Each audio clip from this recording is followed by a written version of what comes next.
Kejaksaan Agung, Kejagung, menetapkan 7 tersangka dalam perkara dugaan korupsi tata kelola minyak dan produk pada PT Pertamina, Subholding, Kontraktor Kontrak Kerjasama, KKKS, periode 2018 hingga 2023.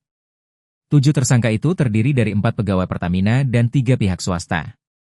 Mereka adalah Rifasia Haan, RS, selaku Direktur Utama PT Pertamina Patraniaga. Kemudian, SDS selaku Direktur Feedstock and Product Optimization PT Kilang Pertamina Internasional, YF selaku Direktur Utama PT Pertamina International Shipping, AP selaku VP Feedstock Management PT Kilang Pertamina International. Selanjutnya, pihak swasta mencakup MKAN selaku Beneficial Owner PT Navigator Katulistiwa, DW selaku Komisaris PT Navigator Katulistiwa sekaligus Komisaris PT Jenggala Maritim, dan YRJ selaku Komisaris PT Jenggala Maritim sekaligus Dirut PT Orbit Terminal Merak. Kapuspen Kejagung Harli Siregar mengatakan, penetapan tersangka itu usai penyidik memeriksa 96 saksi dan 2 orang saksi ahli. Usai ditetapkan sebagai tersangka, kata Harli, seluruh tersangka langsung ditahan.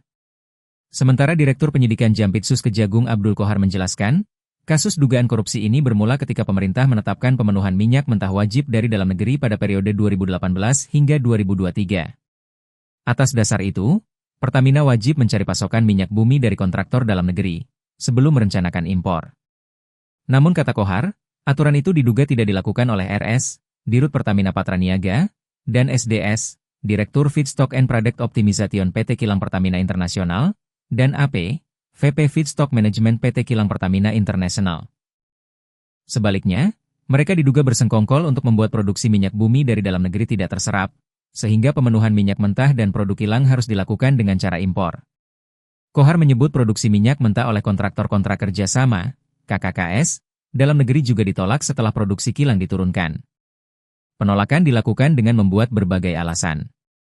Pertama, produksi minyak mentah KKKS dinilai tidak memenuhi nilai ekonomis, padahal harga yang ditawarkan masih masuk rentang harga perkiraan sendiri, HPS. Alasan kedua, spesifikasi dianggap tidak sesuai kualitas kilang. Padahal, minyak dalam negeri tersebut seharusnya masih memenuhi kualitas jika diolah kembali dan kadar merkuri atau sulfurnya dikurangi. Qohar menjelaskan saat produksi minyak mentah dalam negeri oleh KKKS ditolak dengan berbagai alasan, Pertamina kemudian mengimpor minyak mentah.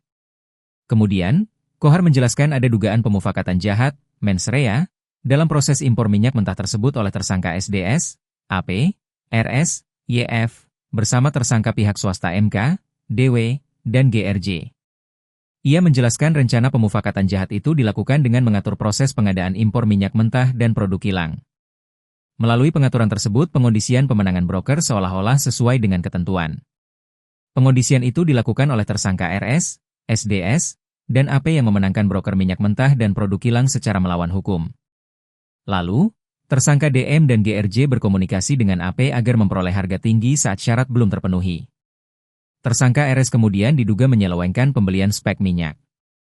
RS disebut melakukan pembelian untuk jenis RON 92, Pertamax, padahal yang dibeli adalah RON 90, Pertalite. Qohar menjelaskan Kejagung juga menemukan dugaan markup kontra pengiriman oleh tersangka YF dalam melakukan impor minyak mentah dan produk kilang. Ia menuturkan negara mengeluarkan fee sebesar 13-15% secara melawan hukum sehingga tersangka MKAR mendapatkan keuntungan dari transaksi tersebut.